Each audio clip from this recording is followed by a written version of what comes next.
Bienvenido a Hora de Estudio Bíblico con nuestro maestro el Dr. Lehmann Strauss. Este estudio es el resultado del tiempo personal con el Señor, el ministerio pastoral y la experiencia en conferencias bíblicas del Dr. Lehmann Strauss.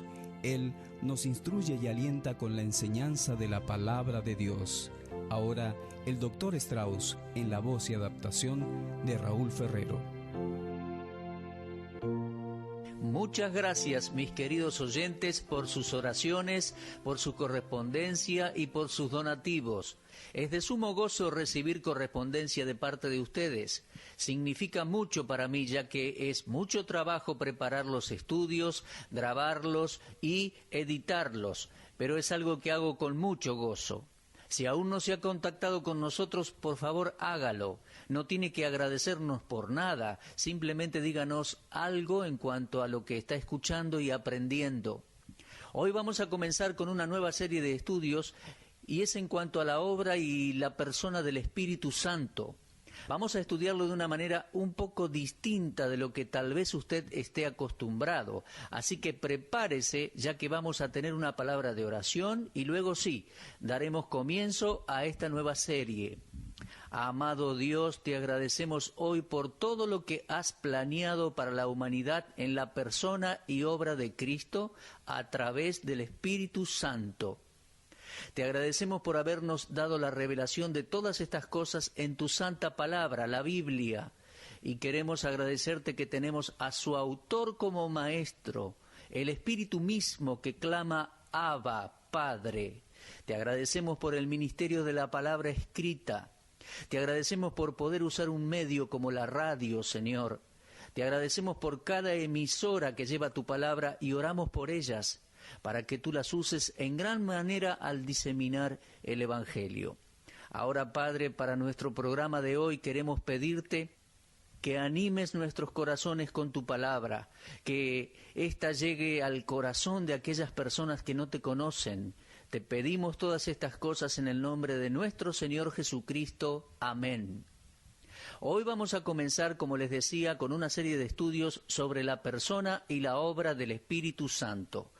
Todos los verdaderos cristianos, o sea, las personas que somos salvas, son y somos trinitarios en creencia y en punto de vista doctrinal. Los verdaderos cristianos creemos en un Dios personal, pero al mismo tiempo que es Trinidad. Y las tres personas de la Trinidad, Dios el Padre, Dios el Hijo y Dios el Espíritu Santo, son eternas e iguales y cada una de ellas posee todos los atributos esenciales y únicos de la deidad. Creo que vivimos en una época en la cual existe una gran necesidad en nuestras iglesias de conocimiento escritural en cuanto al Espíritu Santo y su obrar. Creo que hemos pasado por alto a la persona del Espíritu Santo. Cuando leemos el Antiguo Testamento, podemos ver que se trata de la dispensación de Dios el Padre. No estoy diciendo con esto que el Hijo o el Espíritu Santo no estaban presentes en el Antiguo Testamento, porque no es así. En la primera página y en la primera línea de la Biblia leemos: en el principio creó Dios los cielos y la tierra. Y luego leemos: y el Espíritu de Dios se movía sobre las aguas. Por lo que vemos que el Espíritu Santo estaba presente en la creación y a través de todo el Antiguo Testamento. Por otro lado, el nacimiento de Cristo no fue el principio del Hijo de Dios. Desde que existe Dios, existe el Hijo de Dios. Lo podemos leer en Juan 1:1, donde dice: en el principio era el Verbo, y el Verbo era con Dios, y el Verbo era Dios. Pero en el Antiguo Testamento encontramos lo que los teólogos llaman teofanías o cristofanías. Se trata de apariciones preencarnadas del Hijo de Dios. Entonces, a través del Antiguo Testamento vemos al Señor Jesús también, aunque no con ese nombre, sino como el ángel de Jehová. Por lo que en el Antiguo Testamento vamos a encontrar a la segunda persona de la Trinidad, pero generalmente hablando, el Antiguo Testamento, como les decía, lo podemos definir como la dispensación de Dios el Padre. Ahora, cuando uno llega a los Evangelios, Mateo, Marcos, Lucas y Juan, e inclusive los primeros capítulos del libro de los Hechos, nos encontramos con la dispensación de Dios el Hijo.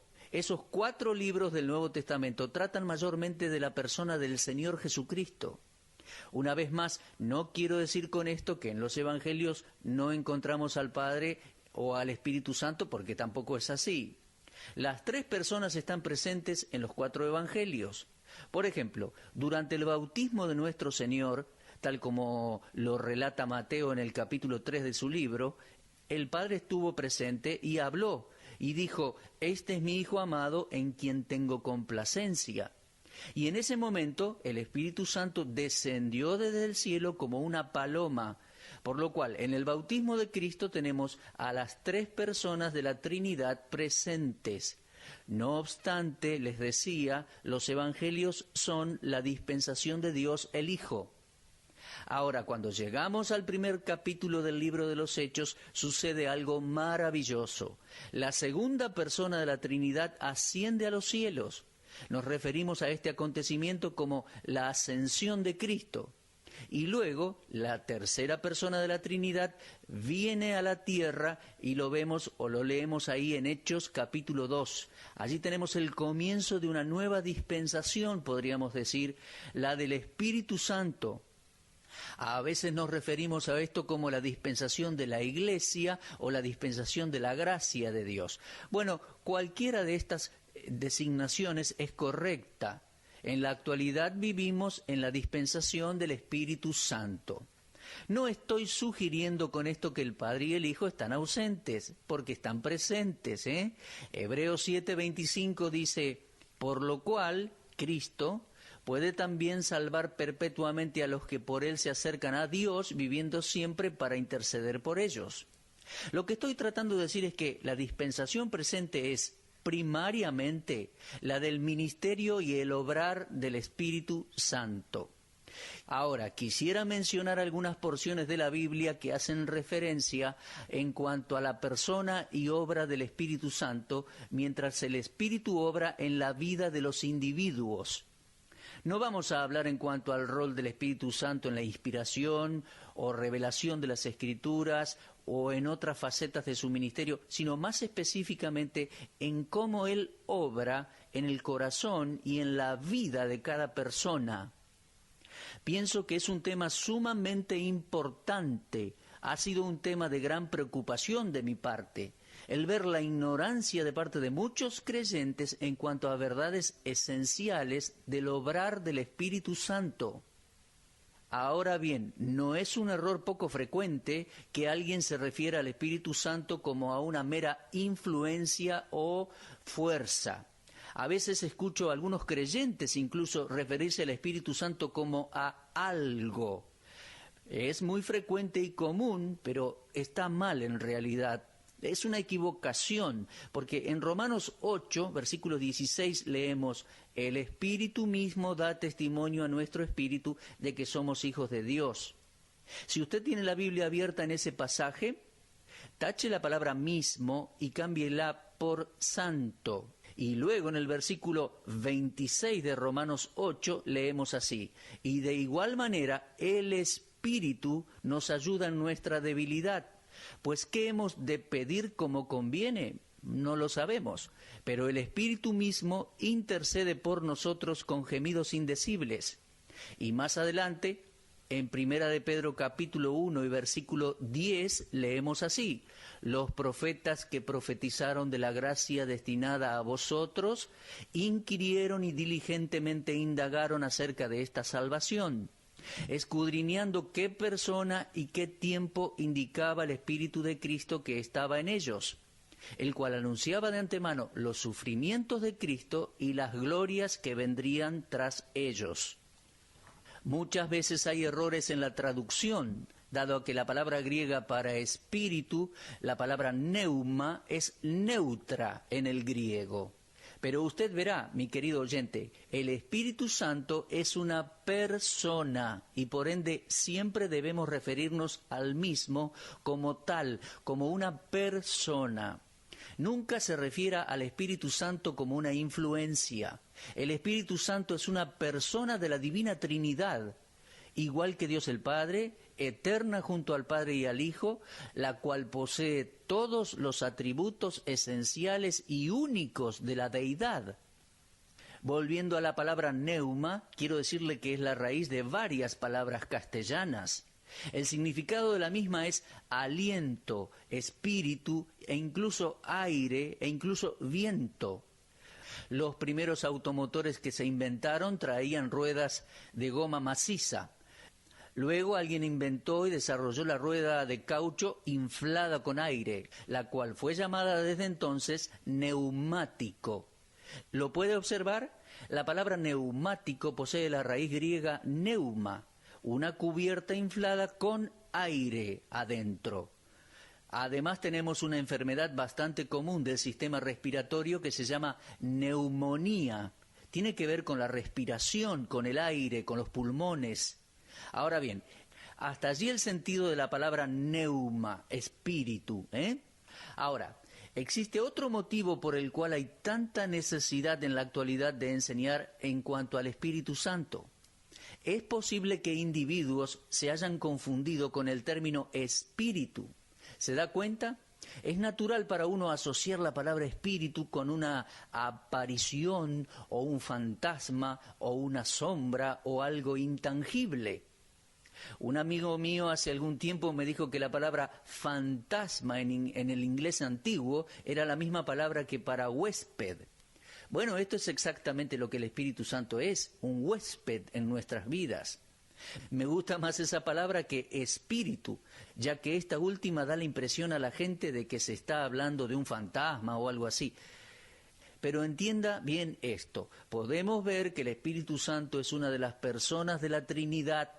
Una vez más, permítame enfatizar que todas las tres personas tienen el mismo rango y los mismos atributos de deidad.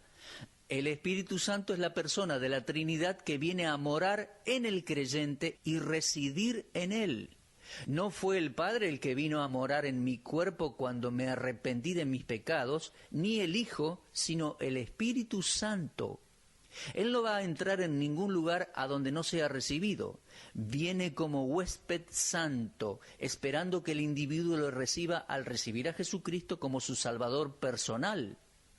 Es una lástima realmente que hasta en la vida de algunos creyentes el Espíritu Santo pasa desapercibido.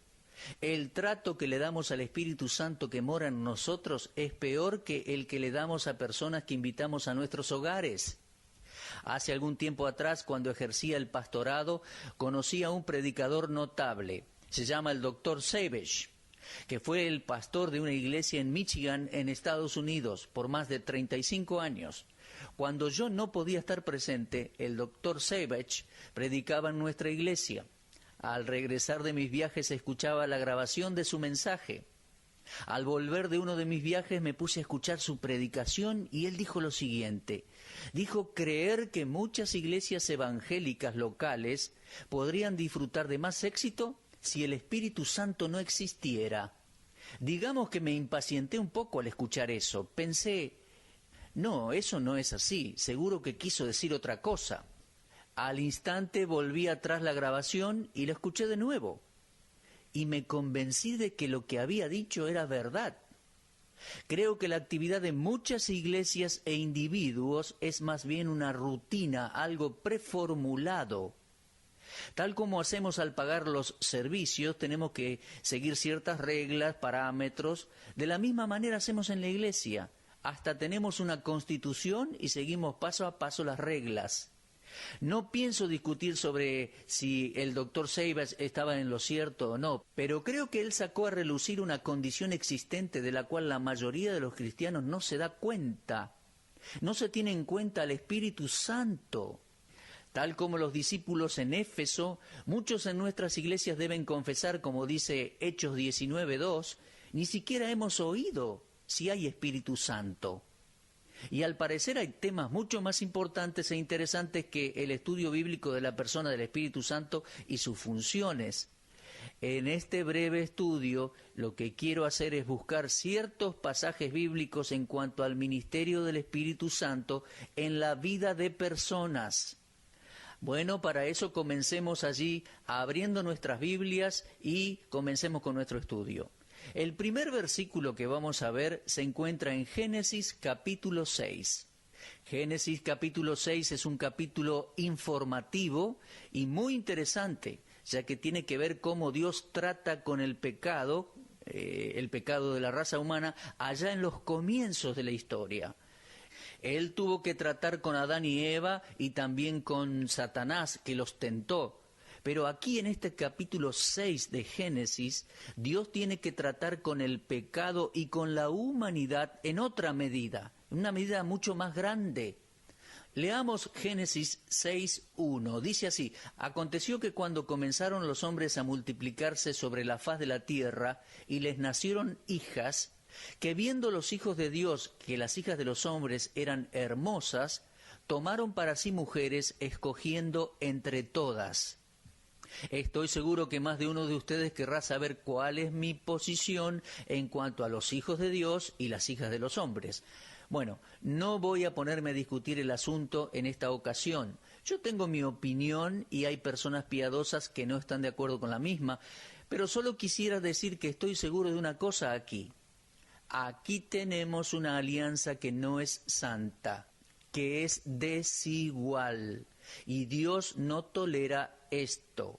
En 2 Corintios 6:14, los cristianos somos exhortados a no unirnos en yugo desigual con los incrédulos. Una alianza impía, un yugo desigual, no es permitido por Dios. En mis años de ministerio jamás casé a un creyente con una persona incrédula. La palabra de Dios lo prohíbe. Ahora, en Génesis 6:3, como resultado de esa alianza desigual, Dios dijo: no contenderá mi espíritu con el hombre. Quiero que se fije en ese verbo, contenderá. El primer punto en nuestro estudio es que el espíritu contiende.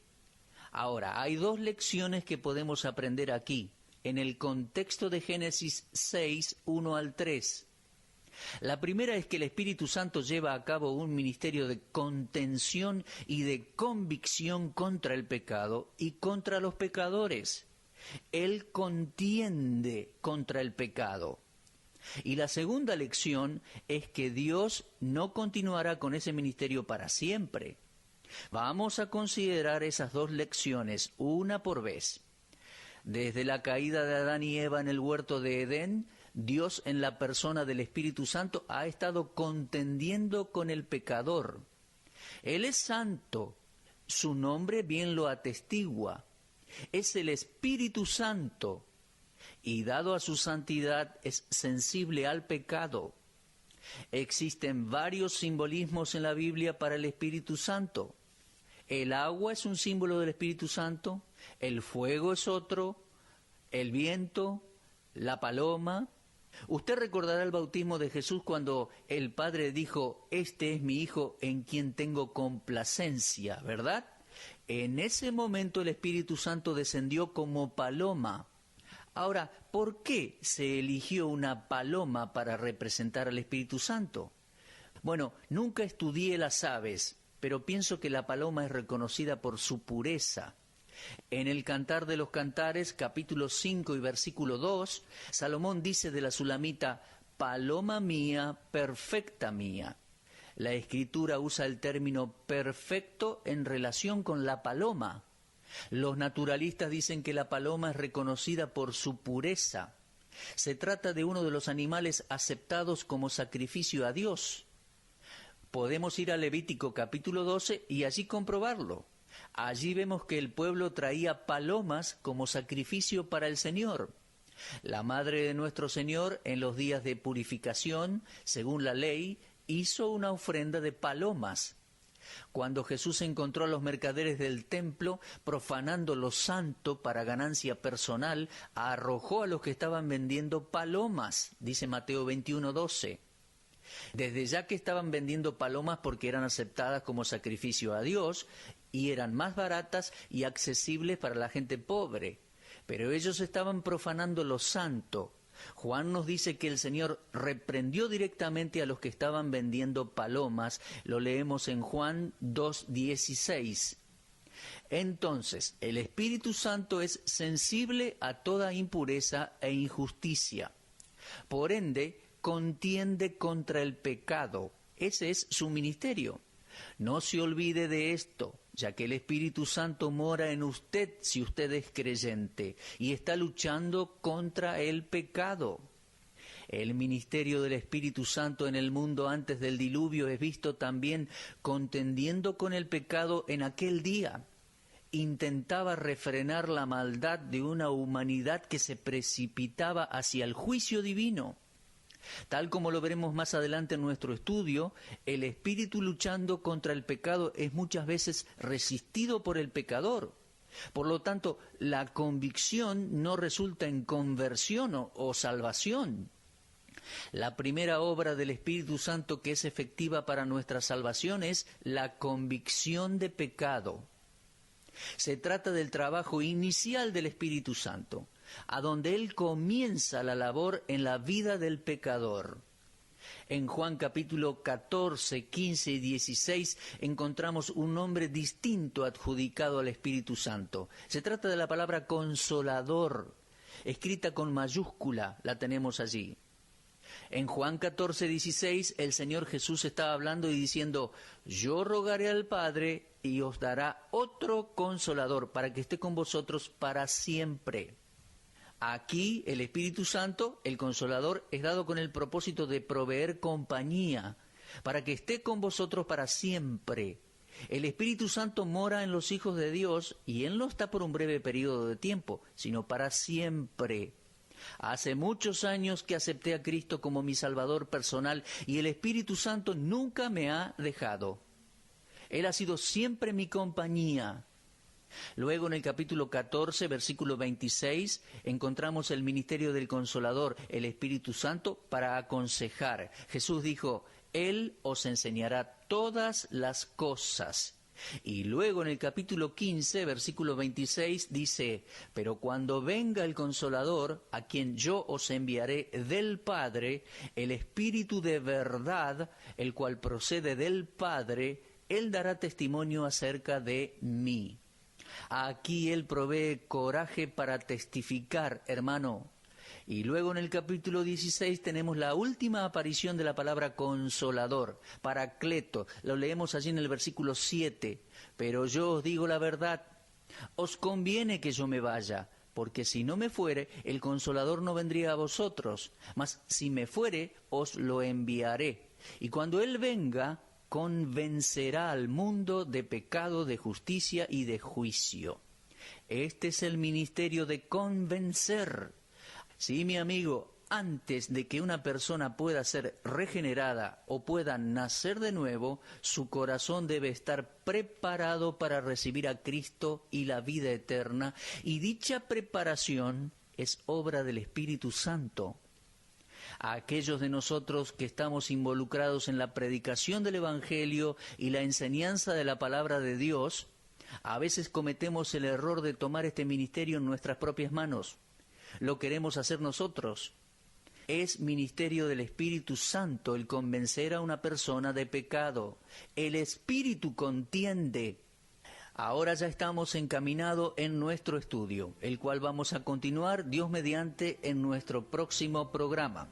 Le agradecemos mucho por su apetito para estudiar la palabra de Dios y más específicamente estudiar la obra del Espíritu Santo. Nos encontramos, si Él lo permite, en este mismo horario y en esta misma emisora radial. Será hasta entonces.